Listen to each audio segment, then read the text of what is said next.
এখান থেকে 150-200 বছর আগে বিজ্ঞান যেমন কিছুই বানাতে শিখিনি, কোরআন তখন সেখানে আসেনি। তাই কোরআন যখন এসেছে, মানুষ উচ্চ শিক্ষিত হয়ে কোরআন নিয়ে যখন রিসার্চ গবেষণা করেছে, কোরআন থেকে নিত্য নতুন তথ্য তারা পেয়েছেন। পয়গম্বরদের জীবনীর মাধ্যম দিয়ে, ওলিদের জীবনীর মাধ্যম দিয়ে। একটু চিল্লায়ে বলুন সুবহানাল্লাহ। আল্লাহ পাক কোরআনের ভিতরে অতীতকালের ইতিহাস লিপিবদ্ধ করেছেন। বর্তমান কালে কি ঘটনা ঘটবে সেটাও আল্লাহ কোরআনে লিপিবদ্ধ করেছেন। ভবিষ্যৎ জেনারেশন পৃথিবীতে যারা থাকবে, পৃথিবীতে ভবিষ্যতে কি ঘটনা ঘটবে আল্লাহ সেটাও উল্লেখ করে দিয়েছেন। জোরে বলুন একটু আমিন। আমরা যেটা চোখে দেখতে পাই না সেটা দেখতে পাই কে? একটু জোরে বলেন। আমরা যে কথা শুনতে পাই না সেটা সবার আগে শুনতে পাই কে? আমরা যে কাজটা তাড়াতাড়ি করতে পারি না সে কাজটা সবার আগে করতে পারেন কে? তিনি হলেন আল্লাহ সুবহানাহু ওয়া তাআলা। তিনি অতীতকালের ঘটনাগুলো কোরআন উল্লেখ করেছেন। বর্তমান প্রযুক্তির যুগের বিজ্ঞানীরা তাদের বাপ দাদা ঠাকুর দাদা 14 পুরুষ যে খবর রাখে না, 1450 বছর আগে, 1500 বছর আগে এই পৃথিবীতে কি ঘটনা, তার আগে 4000-5000 বছর আগে পৃথিবীতে কি ঘটেছে আল্লাহ সেগুলো কোরআনে কোট করে দিয়েছেন। যদি আল্লাহ কোরআনে কোট না করত, বিজ্ঞান অতীতের কোনো তথ্য খুঁজে পেত না, আর কোনো ইতিহাসে এসে তথ্য লেখা নাই। জোরে বলুন একটু আমিন। বর্তমানে পৃথিবীতে কোন দেশে কি ঘটবে না ঘটবে আল্লাহ সেটা কোরআনে কোট করে দিয়েছেন। কারণ ইন্নাল্লাহা আলা কুল্লি শাইইন কাদির, তিনি হলেন সব শক্তির ঊর্ধ্বে। শুধু তাই নয়, তিনি বলছেন, ও পৃথিবীর মানুষ তোমরা শোনো, আল্লাহু হাইয়ুন কাইয়ুম, আমি অতীতে ছিলাম, বর্তমানে আছি, ভবিষ্যতেও থাকবো। এই জন্য অতীতের খবর আমি জানি, বর্তমানের খবর কি হবে তাও জানি, ভবিষ্যতে নাতি নাতনিরা কি দেখবে পৃথিবীতে সে খবরটাও আল্লাহ জানেন না, জানেন না। সেগুলো আল্লাহ কোরআনে কোট করে দিয়ে দিয়েছেন। আল্লাহ পাক এই কোরআনের তত্ত্বগুলো পরিবেশন করেছেন দুটি দলের মানুষের জীবনের ভিতরে। কটি বললাম? দুটি দলের মানুষের জীবনের ভিতরে কোরআনে অতীতকালের কথা, বর্তমানের কথা, ভবিষ্যতে কি ঘটবে সে কথা লিপিবদ্ধ করেছেন। বিজ্ঞান অতীতের খবর রাখে না, বর্তমানের খবরও রাখে না, ভবিষ্যতের খবর রাখে না। গত 5 দিন আগে কি ঘটে গিয়েছে দেখবেন আমাদের ব্রেন মগজ থেকে মাঝে মাঝে সেটা ল্যাপসে হয়ে যায়। 2 দিন পরে কি ঘটবে সেটা বলতে পারে না। আগামীকাল সকালবেলা কি খাবো এ খবর আমরা দিতে পারি না, ঠিক না ভুল? কাল সকালবেলা কি খাবো এ খবর আজকের বলতে পারি না। আল্লাহ সব বিষয়ে জানেন না, জানেন না, সব বিষয় তিনি জানেন। তো আল্লাহ দুটি দলের মানুষের জীবনে কোরআনে ভরে দিয়েছেন। মানুষকে যন্ত্রপাতি মেশিনারি দিয়ে বানিয়ে উম্মতে মুহাম্মাদিরা দুরূহ কাজকে সহজ করে সংসার জীবনে যাতে সুখী হতে পারে, এই জন্য আল্লাহ পাক কোরআন সেরা আসমানি কিতাব, 104খানা কিতাবের ভিতরে সেরা কিতাব পৃথিবীতে পাঠিয়েছেন। নাম হলো তার আল কোরআন। আল্লাহ বলছেন সব ধর্মগ্রন্থের 1টি বা 2টি নাম খুঁজে পাবে, কিন্তু আমি আল্লাহ যে কোরআন তোমাদের জন্য পাঠিয়েছি কিয়ামত পর্যন্ত, ফালা আলাইকা, আর কোনো জিনিসের প্রয়োজন হবে না। মা ফাতাকা মিনহু, আমার কোরআন তোমাদের জন্য এনাফ, যথেষ্ট হয়ে যাবে। ওই কোরআন আমি দুটি দলের মানুষের জীবনী ভরে দিয়ে দিয়েছি, বিজ্ঞানীদের রিসার্চ করার জন্য, দার্শনিকদের রিসার্চ করার জন্য, গবেষকদের রিসার্চ করার জন্য। যদি তাদের জীবনী রিসার্চ করে নিত্য নতুন যন্ত্রপাতি মেশিন বানাতে পারবে বর্তমান প্রযুক্তির যুগে। চলে বলুন একটু আমিন। এই দুটি দলের একটি দলের নাম হলো নবী আম্বিয়ার দল, একটি দলের নাম হলো ওলি আউলিয়ার দল। বোঝা গেল? একটি দলের নাম হলো নবী আম্বিয়ার দল, একটি দলের নাম হলো ওলি আউলিয়ার দল। নবী হলো এক বচন, একজনকে বলা হয় নবী। আম্বিয়া বলা হয় বহুজন, নবীকে বলা হয় আম্বিয়া। ওলি বলা হয় একজনকে, বহুজনকে বলা হয় আউলিয়া। আল্লাহ কিছু নবীর জীবনী কোট করেছেন কোরআনে, কিছু অলিদের জীবনী কোট করেছেন কোরআনে, কিন্তু বর্তমান প্রযুক্তির যুগে কিছু মোল্লা মৌলবীরা বলে অলিয়া উলিয়ার কথা কোরআনে লেখা নাই, মৌলবীরা বানিয়ে বানিয়ে বলে। একে অপরের সঙ্গে দেখবেন মাঝে মাঝে চোখে মিটকি মারামারি করে, মাঝে মাঝে উপহাসও তারা করে। অলিয়া উলিয়া কিছু দলমত পথের মানুষ মুসলমানদের ভিতরে তারা মানতে চায় না। আমি চোখে আঙুল দিয়ে দেখিয়ে দিয়ে যাব আপনাদের কোরআনে অলিদের জীবনী আছে কিনা। আল্লাহর কোরআনে যদি কোনো ব্যক্তিদের জীবনী বর্ণনা করা থাকে ওটা আমাদের লাগবে না লাগবে না? জোরে বলেন। অলিদের জীবনী যদি কোরআনে কোট করা থাকে ওটা আমাদের লাগবে না লাগবে না? যদি না লাগার বিষয় হতো আল্লাহ তো ঢুকিয়ে দিতেন না। নবীদের জীবনী আমাদের লাগবে না লাগবে না? আল্লাহ বলছেন নাহনু নাকুসু আলাইকা আহসানাল কসাসি বিমা আওহাইনা ইলাইকা হাযাল কোরআন। জোরে বলুন একটু আল্লাহু আকবার।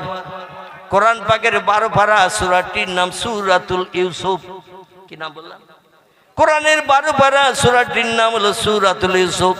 আল্লাহ বলছেন আমার হাবিব তুমি বর্তমান যুগের মানুষ, অতীতের কোনো খবর রাখো না, অতীতের কোনো সংবাদ জানো না।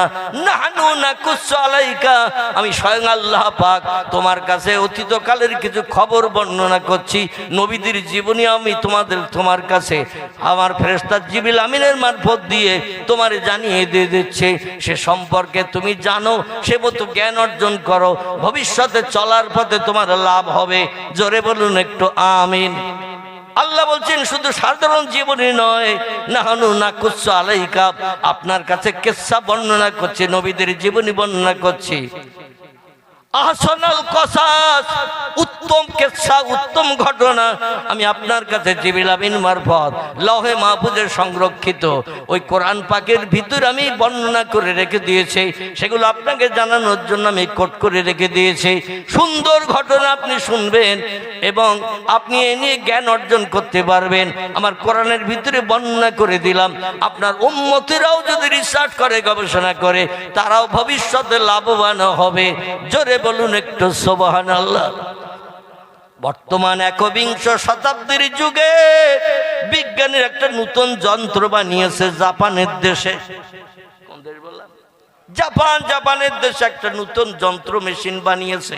খুব তাড়াতাড়ি বাজারে প্রকাশ হয়ে যাবে, বাজারে সার্কুলার হয়ে যাবে। এখনো তারা বাজারে ছাড়েনি। মেশিনটির নাম হলো, আপনার কোনো আপনজন বাড়িতে ঝগড়াঝাটি বা দিয়ে কথা কাটাকাটি করে বাড়ি থেকে যদি পালিয়ে কোথাও চলে যায়, বাড়ি আর থাকবো না, বাড়ি আর আসবো না, বিবি বাচ্চা ছেলেরা আমার আর ভালো চোখে দেখে না, এই রাগ করে যদি কেউ কোথাও চলে যায়, আমরা মাঝে মাঝে তারে পাওয়ার জন্য ছেলেরা, মেয়েরা, বিবি বাচ্চারা তারে পাওয়ার জন্য মাইকে মাঝে মাঝে পাবলিসিটি হয় না হয় না? মাঝে মধ্যে খবরের কাগজে তাদের ঘোষণা দেওয়া হয় না হয় না? থানায় মাঝে মাঝে জানানো হয় না হয় না যে এই রকম চেহারা, এই রকম পোশাক পরা একটা লোক বাড়ি থেকে চলে গেছে, খুঁজে পাচ্ছি না। খবরের কাগজে দেওয়া হয়, দেখবেন মাইকেও মাঝে মাঝে এলাকায় পাবলিসিটি করা হয়। যদি কেউ এরকম পোশাক পরে, এরকম চেহারাওয়ালা লোক দেখেন, আমাদের এই ফোন নম্বরে একটু ফোন করবেন, আপনাকে কিছু তোহফা, গিফট, অনুদান দেব, কিছু খুশি করব। বর্তমান প্রযুক্তির বিজ্ঞানীরা ইউসুফ নবীর জীবনী কোট করে, জীবনী নিয়ে রিসার্চ করে, গবেষণা করে, সূত্র বার করে একটা মেশিন বানিয়েছেন। মেশিনটা আপনার বাড়ির কোনো মানুষ যদি হারিয়ে কোথাও চলে যেয়ে থাকে, 2 বছর 5 বছর যদি বাড়ি না আসে, খোঁজাখুঁজি করলেন, খবরের কাগজে দিলেন, মাইকে পাবলিসিটি করলেন, সব জায়গায় জানাবো, আত্মীয় স্বজনের বাড়ি গেলেন, খোঁজ নিলেন, আপনি পাচ্ছেন না, তার বিজ্ঞান বলছে আর হতাশ হতে হবে না, এমন মেশিন বানিয়ে দিচ্ছি। ওই মেশিনটা শুধু সুইচ টিপলেই তোমার আপনজন কোথায় যেয়ে রয়েছে, কোথায় চায়ের দোকানে কাপ ধরছে, কোথায় কোন জায়গায় মাঠে কাজ করছে, কোথায় কোন জায়গায় রয়েছে, তুমি শুধু একটু সুইচ টিপে দেবে মেশিনে, তোমার বাড়ির মানুষ হারিয়ে কোথায় গেছে সেই জায়গার বাস্তব ফটো তোমার মেশিনে উঠে আসবে। এই ফটোটা তোমার মেশিনে উঠে আসবে, নির্দিষ্ট জায়গায় যে তুমি তারা আবার ঘরের মানুষকে ঘরে ফিরিয়ে আনতে পারবে। এই ঘটনাটা বিজ্ঞানীরা বর্তমান প্রযুক্তির যুগে হযরতে ইউসুফ নবীর জীবনী কোট করে পেয়েছেন। কারণ ইউসুফ নবীর ভাইরা তাকে মাঠে খেলা করতে নিয়ে যে কুয়ার ভিতরে ফেলে দিয়েছিল। লম্বা ঘটনা, কম বেশি আপনারা জানেন, আমি শুধু মরাল তথ্যটা দিতে চাইছি। কুয়ার ভিতরে ফেলে দিয়ে ইউসুফ নবীর গায়ে জামাটা খুলে নিয়েছে, মাঠে ময়দানে এসে একটা ভেড়া জবাই করে ভেড়ার রক্ত জামায় মাখিয়ে নিয়ে বাপের কাছে সে মায়া কান্না শুরু করলো। দুর্যোধনদের যেমন ক্ষতি করে এমন করে তারাই পাণ্ডবদের ক্ষতি করে যেমন দুর্যোধনেরা মায়া কান্না কেঁদেছিল, ওই রকম ধরনের মায়া কান্না শুরু করলো। ছেলে বলে আইনা ইউসুফ ইয়া ইবনি, আমার ছেলে আমার নয়নের মণি বেটা, বিশ্ব সুন্দর চেহারা ইউসুফকে কোথায় রেখে আসলে? সঙ্গে নিয়ে গেলে খেলা করবে বলে, আর তোমরা ফিরে আসছো 11 জন, তোমরা গিয়েছিলে তো 12 জন, 6 জন দুই দিকে ভাগাভাগি হয়ে খেলা করবে, এই জন্য নিয়ে গেলে ইউসুফকে। ইউসুফ ছাড়া কেন বাড়ি আসলে? ছেলেরা বলো আকালা যে বা ইউসুফ, আব্বা আপনার ছেলে ইউসুফের চেহারা দেখতে ভালো ছিল বলে ময়দানে যখন খেলা করছি এক নেকড়ে বাঘ সুন্দর চেহারার ইউসুফকে দেখে ও লোভ সম্বরণ করতে পারেনি।